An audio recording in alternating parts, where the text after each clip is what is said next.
Hello and welcome back to Scale Modelling Weekly. So this is Season 2, Episode 1. In this episode we're basically just going to have a look at what I've been doing recently, that is, so what I've currently got on the bench. It's quite a lot of tanks, but there is some aircraft, so that's good. What's coming in the sort of interim over the next couple of days, weeks, and as we go on through, so I've got a couple of build videos I'm doing, so we'll be looking at those. And basically just how I've been getting on with tanks. So I'm trying a bit of weathering on some different tanks. So mostly Panzer Grey, and I'm giving that a go, so we can have a look at that in a second. And I've also got an M4 Sherman that I'm halfway, well, 2/3 of the way through on the next big video build that I'll be doing for the channel, as well as a few other things I've got ticking on in the background and a few that I want to start as well.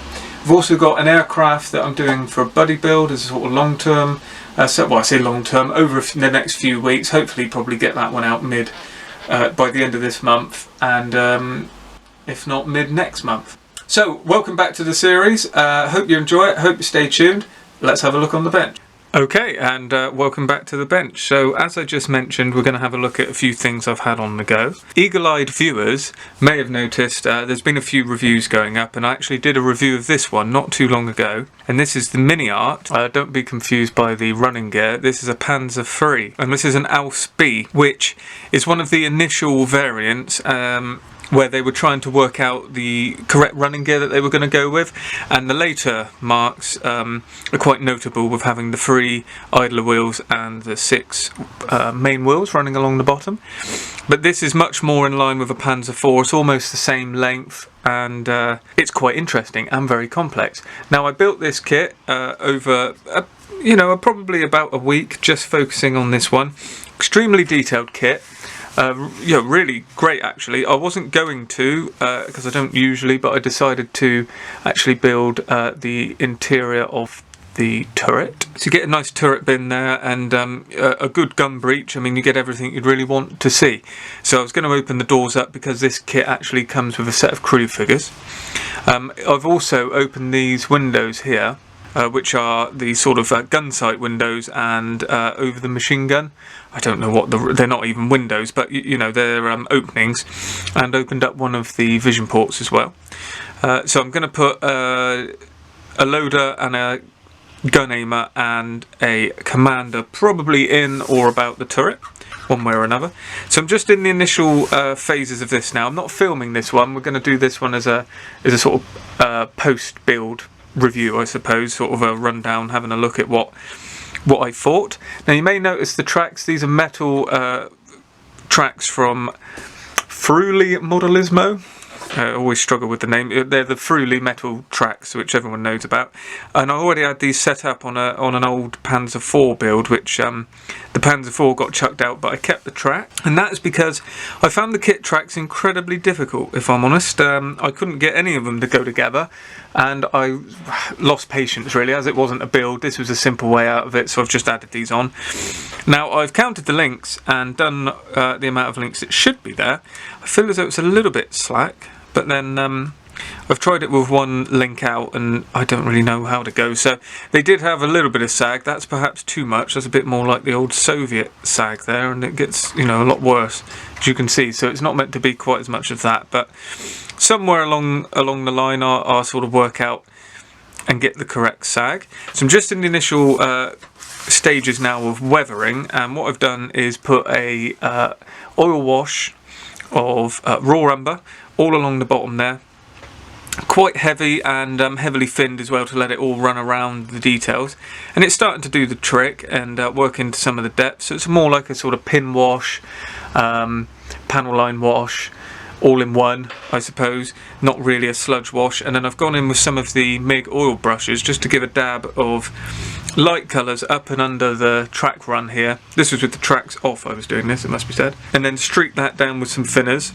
just to try and sort of pick out some of the raised detail and collect around it. It's all very initial stages, there's a long way to go on this. I'm doing this off camera to kind of relearn my armour techniques.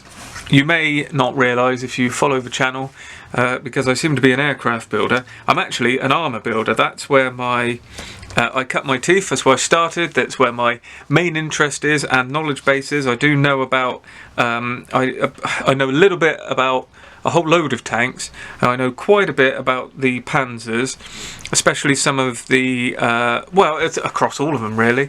I've got quite an interest in the Panzers, although that is now branching out. I never used to like the Sherman or anything, but I have sort of... or even Russian tanks, but I've found myself quite taken by these other tanks now. It's something to do with getting older. I started on tanks when I was sort of, I don't know, about 15, 16, all the way up until I became too cool for it. And then as I came back again, I got back into it. And it was always German. But now I have sort of... I'm trying to follow more of the people as much as... the actual tanks themselves. I'm doing that with aircraft, thinking about the pilots. I'm doing it again with armour. Not all subjects, but there's a Pershing I've got in the stash that's for a particular tank commander. So it gives a bit more it gives a bit more depth to the subject, I suppose. Makes it a little bit more interesting. And we're currently working on a Firefly as well. So it's all change here in in Champ's Panzer bunker. It's more a bit of just a tank bunker now, but there's plenty of aircraft as well, so don't get worried if you enjoy the aircraft and just sort of branching out and adding the tanks back in. I kind of fell out of love with them a little bit for a number of reasons, and as I've come back I've found that all the problems I was having, mainly price and having to add so much on and the details, it's all been answered by some of these wonderful kit manufacturers, and Miniart is certainly one of those. So I'm very impressed with this one, and I'll keep you posted as the progress goes along, and obviously you'll get a good rundown at the end of it. So that's the first one. Continuing the Panzer Grey scheme, over the Christmas period, which seems like a long way off now, being in March, but I've been sort of tinkering with these in the background. I got myself this kit because I'm trying to think of topical things. We got the 80th anniversary this year of all the 1940 things, and last year it was of Poland as well, September, so I've been thinking about all of the sort of things. We've got Battle of Britain, Battle of France this year, so I've done this one. This is not quite right, I should probably be doing a French tank as well, but I've done this one as a sort of Battle of France one, not to celebrate the German invasion, which is what I seem to be doing here, but just to kind of, you know, my nod to it. And the Tamiya R35 has piqued my interest as well, so you never know, we might see that one. And this was a brilliant kit. I built this literally in one day. It was as simple as that. Lincoln length tracks, built them around the running gear, and then pulled them off and put them on at the end. And again, just testing techniques. Now I'm very happy with the top. I'm not sure how much of this you're going to see in camera, especially with the blue background. Again, you'll see it all in the what am I calling it? The after build. Post-build review. There you go, the post-build review. That seems to be what I'm calling it at the minute. So when you see that, you get much better. I'll put the black background or a white background, so we've got better contrast, and so it stands out. But what I've done here is I'm just trying to again learn my way around doing the running gear. I'm very happy with the streaks I've got on here. I think that's very effective there on that front plate to give a kind of dusty, rain-marked, running kind of sort of dirtiness and all around here. Very happy with all of that indeed. That's probably some of the best work I've done on armour. Again, because I was doing it when I was a lot younger, I didn't have any of the techniques, so I never really actually finished them. I found tended to build them, and then I'd go to airbrush it and something would go wrong, and that would be the end of it. But I got very good at building tanks and working with etch and all that, but I didn't get very good at finishing them. So I'm finding my feet here, and obviously done the underside. It's always very important not to leave that, especially now we get the details on these newer kits and we've got all the actual hatches. So the next thing to do is just the track. So what I've done here is just ploughed a load of pigments in there and then gone over that with wet oil thinners to kind of work that around, and then added in some oil paints, and I'm just in the process of doing that. And then finally I'll pick out the tracks and the silver bits, so the teeth on the sprocket, some of the parts of the tracks that touch the ground as well want to be a bit of polished metal. Used to do silver, it's obviously a bit too bright these days, but something like gunmetal, something like that. So just working my way through, but an excellent kit, really great. Some of these Tamiya kits are well worth a look if you want something as a quick and easy build, and you're getting plenty of detail now, and obviously some of the other manufacturers you're getting even the photo etch frets and everything included as well. I did add a metal gun barrel here, again a lot cheaper. This is what I'm surprised by. I used to sort of to bring one of these up with all the details I've added here. I bought a set to do the tool clamps as well, but decided not to use that. So if I was gonna buy a kit, I would have had to buy tracks, the metal gun barrels, the tool clamps. You know, you're talking sort of 10, 15, 20 pounds for the kit, and then, you know, almost that and a bit more for the extras. But the gun barrels were from Frome Model Centre, which is actually quite local to me. They seem to have got a whole range of metal barrels, and I think they were about £3, which I just don't know how they can make it. I got the MG34 for that as well. So yeah, amazing stuff. Really impressed, and I'm getting that old thing of one side on the running gear is different, darker and better than the other side, so I need to try and tie it all together. But as I say, you'll be seeing that one when we get near it. And as we continue the tank chat that this is turning into, well, not quite like Bovington, we've got this one. So this is the Easy 8 from Tamiya. Now this is this is like meant to be the main feature kind of in-depth build for the channel.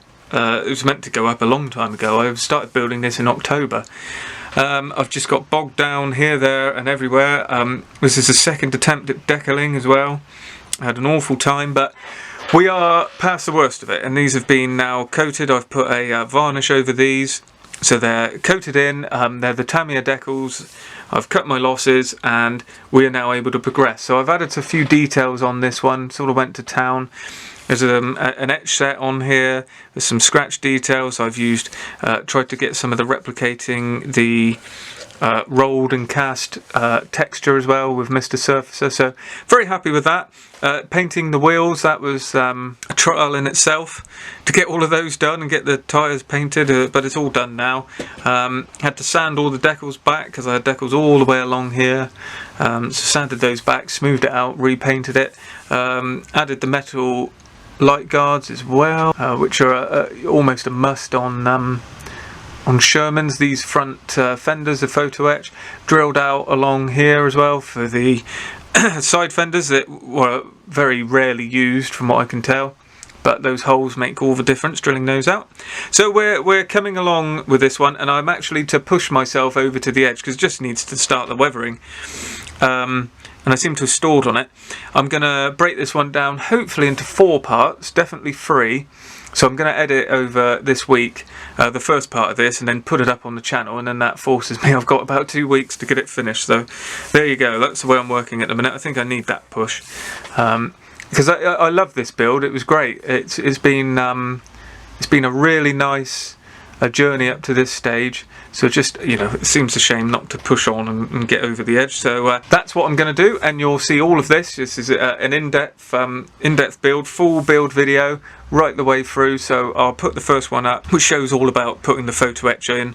Then we've got painting the wheels and putting the rubber band tracks on, and then we've got the finish the painting and the decaling fiasco, and then we're jumping to finishing off. So I've had to buy tow cable. I've got some resin stowage for this one as well. This is a Bastogne vehicle. I found a photo of it with some snow on it, so I will probably be having a go at that. And I want to tie the build all together with bringing it to a base as well, so we'll try some snow effects, but I'll probably get the build out and then bring it back to a sort of diorama, vignette, whatever you want to call it, at a later date. I'm trying to do that with all the builds, but I just want to learn the process. So I think doing the build in one sense, so you see the build, you see it right the way up until it's finished, and then me bringing it to a diorama or vignette at a later date, I think we tie it all together. So keep an eye out for this one. Now, as I say, we've just had the Firefly review go up as well from Ryfield Models, and I'm actually having a go at that one.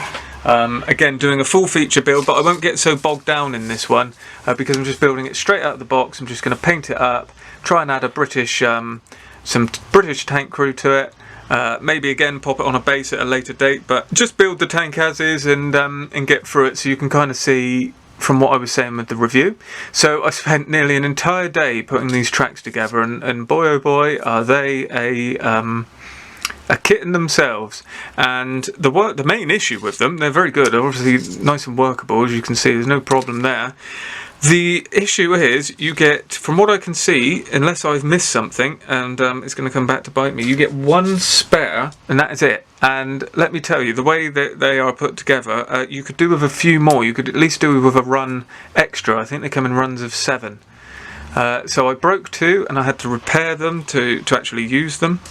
But you'll see all of that in the build video, and I'll mention my thoughts on that. So I got those together, got all the wheels done and the bogies, and that was quite a trial. So I stopped it there, but this is where we are with that. So we got the back plate done, this hole all together, we've got the front housing as well. So it's all very nice, good cast texture all the way across it. I've got the bogies done as well, so I'm going to glue them on at the next step, and then it's on to the top hole, which I just started last night and kind of ran out of steam, but that's going to go on there like that. And as you can see, I mean, I've never even tried that, and it's just slotted straight into where it needs to be.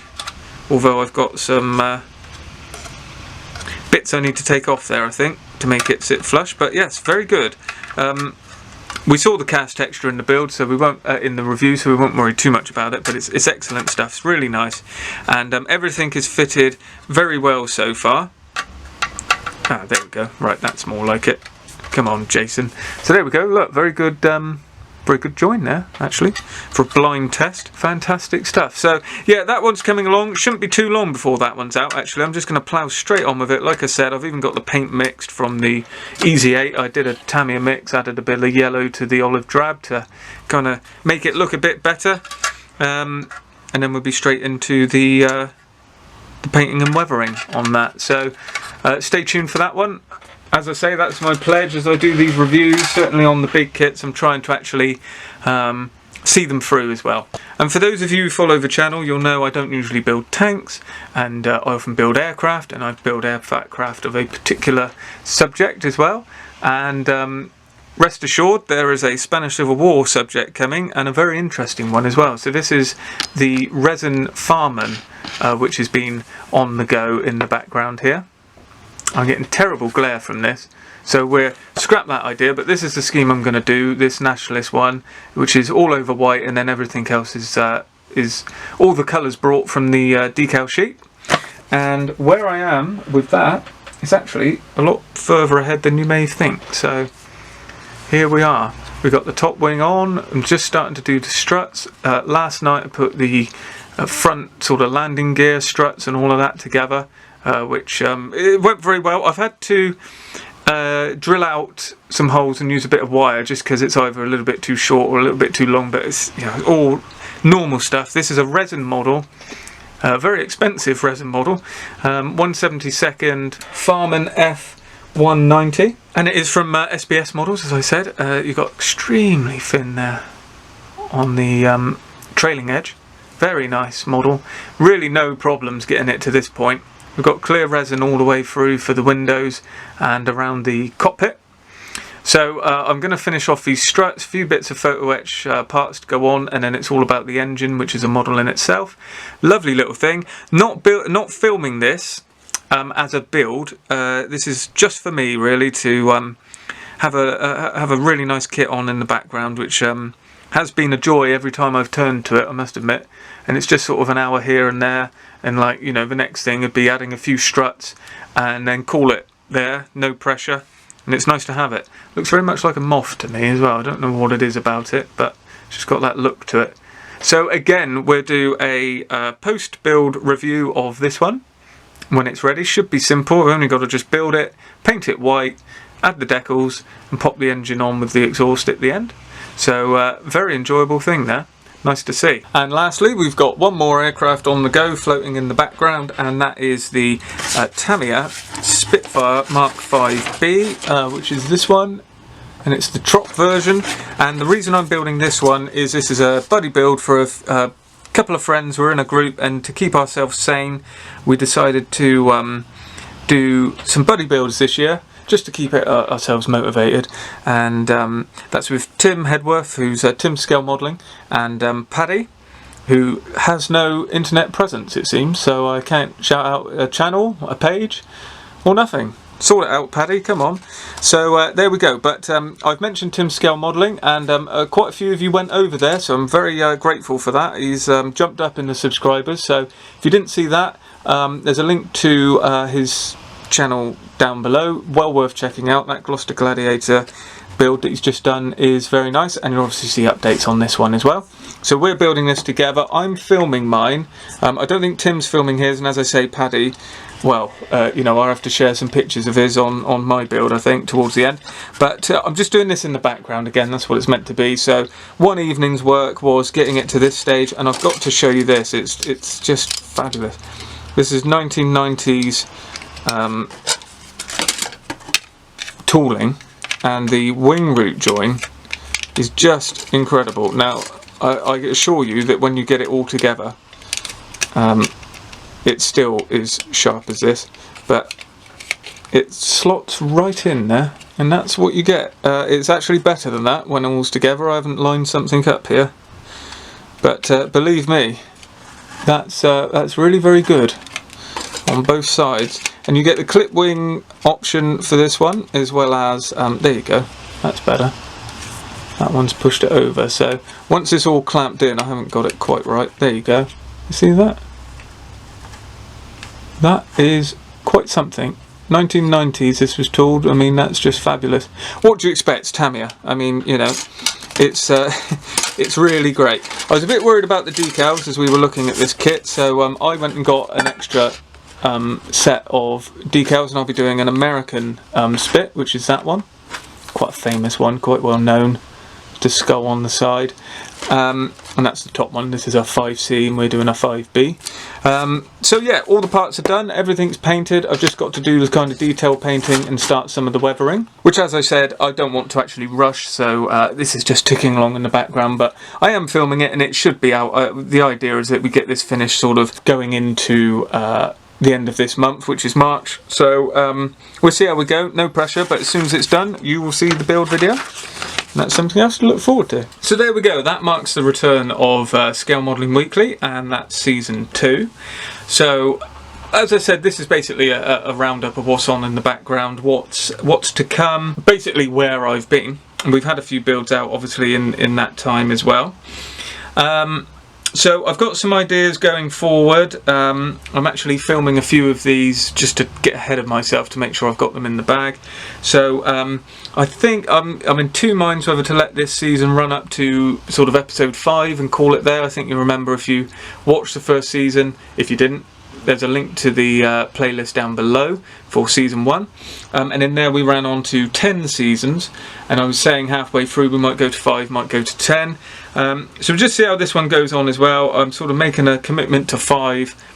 We may well get on to 10 as well, so hopefully you're happy with the return of this, and you'll join me in my modelling journey as it is. So more confident about the name, not a bit more serious about it now this time, so we'll plough on with it, whereas it's a little bit, I was sort of, you know, took it as a little bit of a joke last time, you know, making up seasons and series and all that, but well, I suppose we're here now, so I might as well take control of it. So as we go forward, I've got a few things that I think would be interesting. Obviously talking you through, as we did last time, about the different projects I've got on the go, how far we are and what's sort of coming. And then as I finish builds, you'll see them in this, and I'll give you sort of previews and heads up to what's actually going to be released.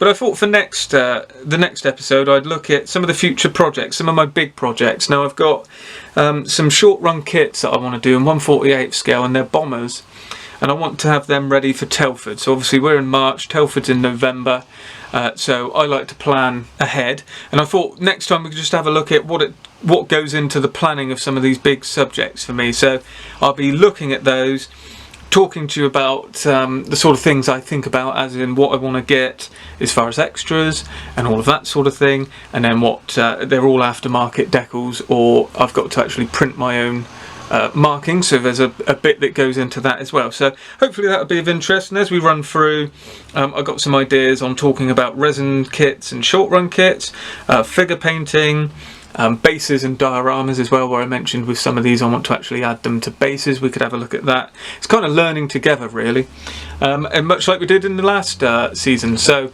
if you like the sound of all of that, please consider staying tuned to the channel. If you haven't already, hit the subscribe button. Now if any of you want to support the channel, you can do so by, there's a couple links in the description below. So I've got a Patreon where you can support the channel. This is financially, obviously, and there's also a direct link to PayPal as well. So any help from there would be greatly received. I've got a few patrons that money comes in every month from that, you see, so very grateful to that. And if any more would like to join, that would be incredible, because it would help with me supplying kits, tools and products for the channel for us all to share and enjoy. So as always, thanks for watching. I really do appreciate all of the subscribers, over 7,000 now. That's great. Let's I hope we can keep growing. It's brilliant for the channel, for me, and for all of you as well. So thanks for that. Stay tuned, and I'll see you in the next video.